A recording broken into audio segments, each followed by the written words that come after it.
Olá pessoal, meu nome é Valdir Ferreira, começando mais uma videoaula no canal.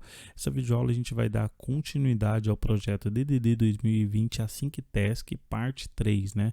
Vamos continuar da onde a gente paramos, né? Porque eu acredito que não foi tão claro assim a aula passada sobre a migração. Ela funcionou, porém a última coluna que a gente tentou criar, no caso, ela não funcionou 100%. Então, para explicar, né, esse projeto, eu vou começar mostrando aqui o GitHub, né, o último projeto que a gente subiu lá, que foi o projeto da aula passada, né, o DDD parte 3. Então eu já baixei, né, esse projeto e a gente vai continuar utilizando ele, certo? Vou deixar o link aí na descrição também dos vídeos anteriores dessa mesma série DDD, né, 2020, para você que não acompanha as aulas passadas, você começar pela primeira aula para entender em que ponto nós estamos agora, certo? Eu vou mostrar o meu projeto aqui no Visual Studio 2019. Estou utilizando as mesmas coisas que eu utilizei no último vídeo. O que a gente tinha feito nesse ponto aqui era adicionado uma nova coluna lá, que era a coluna teste, né, no produto aqui, né, no caso. Depois da atualização que a gente tinha feito, né, do core, e depois também a gente atualizou e criou o migration aqui.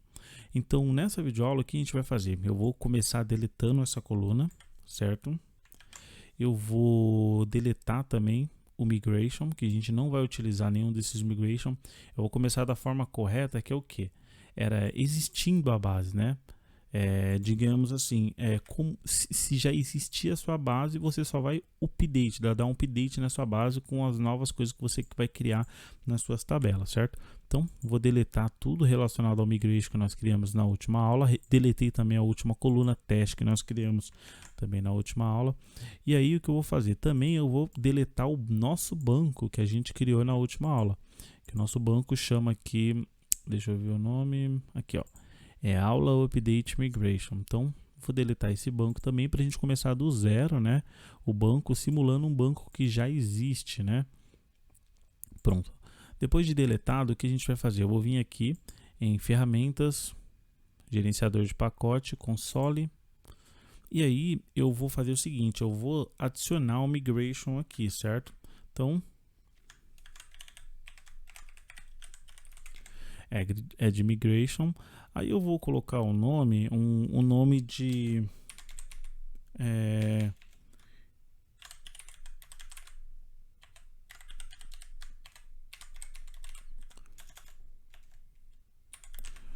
criação de base inicial, 7, dia 1º, né?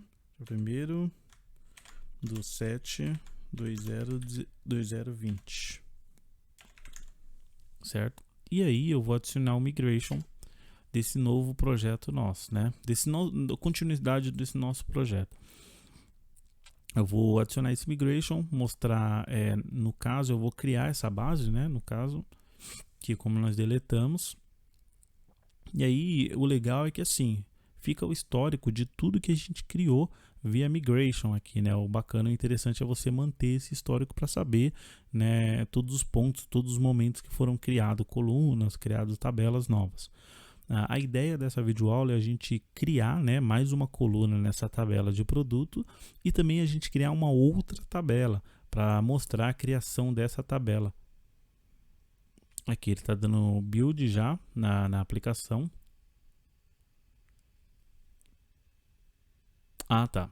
Na verdade, ele deu esse erro porque aqui eu esqueci de selecionar o projeto infraestrutura. Porque ele depende do nosso contexto, né? E nosso contexto ele só está lá no projeto infra, que é essa pasta aqui, né? Ó. Infra, certo? E aí eu vou novamente executar o mesmo comando para ele finalizar, né? Criação.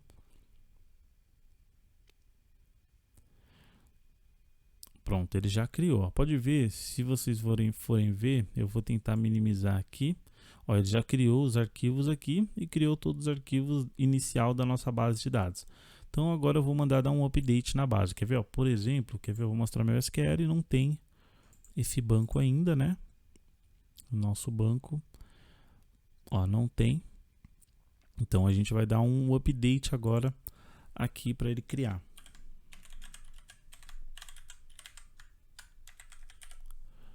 Update database. e aguardar ele gerar o script e executar no nosso banco agora. Aula passada a gente criou, né, uma coluna, mostrou a instalação do migration, só que eu achei que não ficou 100% claro a criação de uma coluna nova, caso você precise criar uma coluna nova, então uma tabela nova. Então é por isso que a gente está fazendo esse vídeo, para explicar como isso vai funcionar, né, como ele funciona na prática, né, na verdade. Deu build. O que ele está fazendo agora aqui por trás, em segundo plano, Done, era criando o banco mesmo. Agora a gente vai lá no SQL, vou dar um update aqui.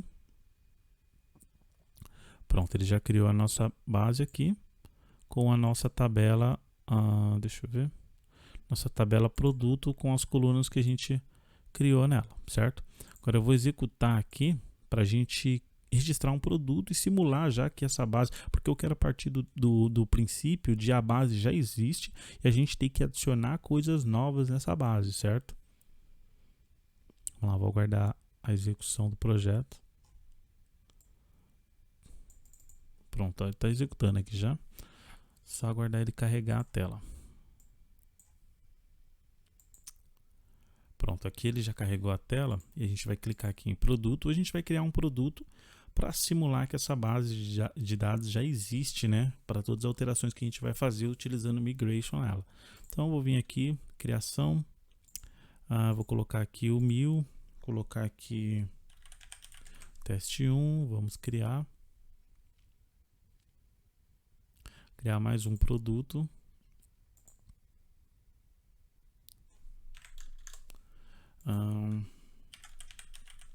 Teste 2.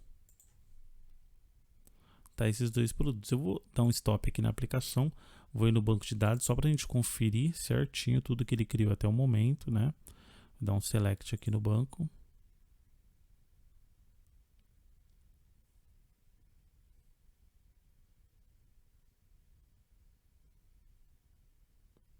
Tá aqui nossos dois produtos que a gente criou via a tela lá, certo? Agora o que a gente vai fazer é o que a gente tinha feito na aula passada, e sim, não tinha funcionado 100%, né? A gente adicionou manualmente aqui no migration. Mas agora o que a gente vai fazer? Eu vou fechar esse migration, a gente vai vir aqui na tabelas aqui, eu vou adicionar uma nova tabela, certo? Que é uma tabela usuário, por exemplo. Aqui. Usuário. Essa tabela usuário ela vai herdar a base, que já tem duas colunas padrões lá, né?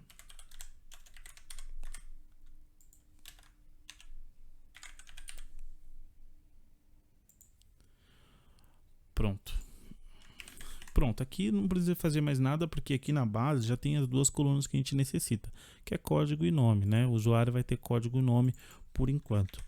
E aí eu vou pegar essa tabela aqui, vou lá no nosso contexto base, certo? E vamos adicionar um DB7 para ela também, para o migration entender que ele tem que criar e verificar se essa tabela existe lá. Se ela não existe, ele vai criar.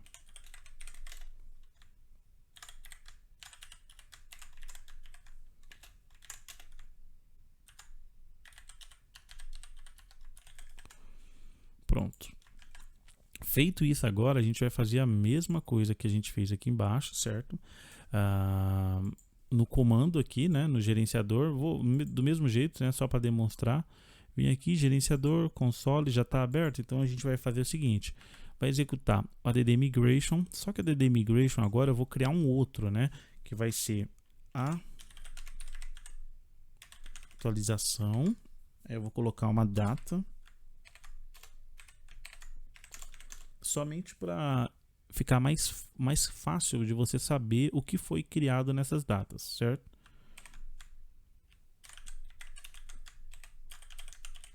Tabela usuário. Então, vou dar um add migration. Lembrando que aqui na nossa database, né, não tem ainda essa tabela. Deixa eu dar um update aqui,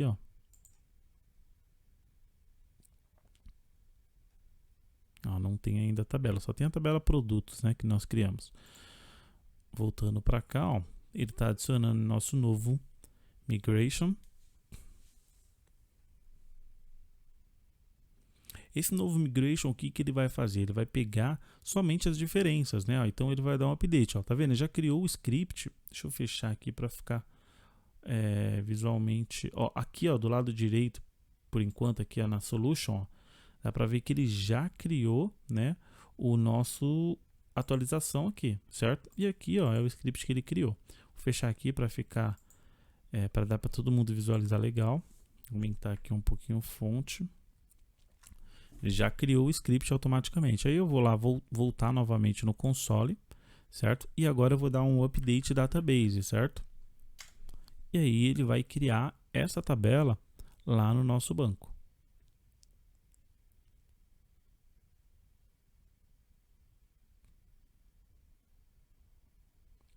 Tá buildando o projeto. Agora em segundo plano aqui, o que ele está fazendo é aplicando o script. Pronto, ele já aplicou o script. Agora se a gente for no banco ver, ó, dar um update aqui, ó, ele já criou a tabela usuário com as duas colunas básicas, né? Base que ele tem lá, o ID e o nome, certo? Agora o próximo exemplo que a gente vai fazer é adicionar uma coluna nova aqui no Migration. Foi o que a gente tentou fazer na aula passada, funcionou em partes, né? Porque a gente teve que adicionar na mão. Então, vou colocar aqui, vou colocar observação.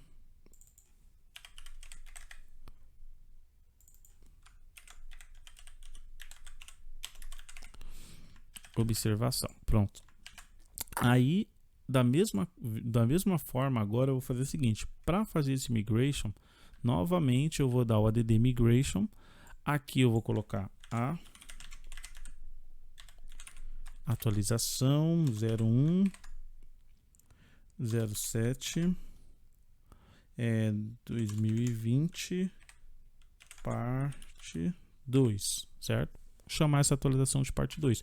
Então ele vai criar a atualização dessas alterações que a gente fez aqui. E aí por diante. O que ele faz? O que esse migration ele faz? Ele vai verificar, né? Ele vai fazer um compare com o banco, tudo que tem lá de diferente do que a gente criou no nosso projeto, ele vai gerar esse script para criar posteriormente lá no banco de dados, quando a gente executar o update database, né? Pronto, feito isso, ó, ele já criou aqui. Ó, se a gente for observar aqui, ó, olha o que o script ele fez. Ele criou a coluna que a gente criou lá, certo? Na tabela de produtos, certo? Ele fez isso. Agora a gente vai executar, né? Opa, aqui. O console. Primeiro eu vou mostrar no banco novamente, né? Ó, fechar aqui. Vamos vir aqui na tabela de produto. Vamos dar um atualizar aqui nela. Vamos ver as colunas que ela tem, ó. Somente essas colunas. Agora a gente vai executar o update database para ele dar um update nessas alterações, né? Na inclusão da coluna que a gente fez nova, que é a coluna observação. Tá buildando o projeto. Segundo plano, agora ele está criando um novo script de atualização. Não, desculpa, criou o script e já atualizou no banco de dados. Pronto, agora aqui, ó, se a gente for dar um update aqui, ó, aqui ele já criou a coluna observação. Vamos dar um select para ver se continua todos os nossos dados. Que o objetivo é que ele não mate nossos dados, ó. Pronto, já criou tudo, né? Aí com a coluna observação em nulo, certo? Acredito que agora ficou um pouco mais claro como funciona o migration no DDD. Lembrando, pessoal, que é muito importante assistir a aula anterior para entender o que a gente fez para adicionar o migration aqui nessa aplicação. Lembrando que essa aplicação é uma aplicação que a gente fez utilizando o DDD, né? Bem básica mesmo para entender mais o funcionamento do DDD, e a gente não tinha utilizado o migration nessa aplicação. A gente estava utilizando o code first primeiro sem o migration. Aí a gente executava uma vez e ele criava o banco. Porém, essa utilização é legal para você fazer, sei lá, num ambiente de teste, que ele vai, se der algum problema, se você criar uma tabela nova, né, ele vai deletar o banco e criar novamente. Porém, com o migration, ele não deleta nada, ele só vai adicionando, vai modificando conforme a sua necessidade. Se você tirar uma coluna, ele vai gerar um script para tirar a coluna. Se você adicionar uma coluna, ele vai gerar um script para adicionar a coluna. Se você adicionar uma tabela nova, que nem a gente fez com a tabela de usuário, ele vai adicionar uma tabela nova. Pessoal, eu vou deixar esse projeto também no GitHub. Na verdade, eu vou atualizar somente, né, esse projeto, vou criar um novo lá, continuação da aula 2. E eu acredito que é isso, né? talvez tenha mais algumas continuações do DDD, né, do 2020, né, algumas implementações que a gente vai fazer para melhorar, para colocar mais regras de negócio no domínio, e mais para frente eu vou postando e vou falando para vocês, certo, pessoal? Eu agradeço a todos aí que acompanharam até o final, e meu muito obrigado a todos e até a próxima. Tchau, tchau.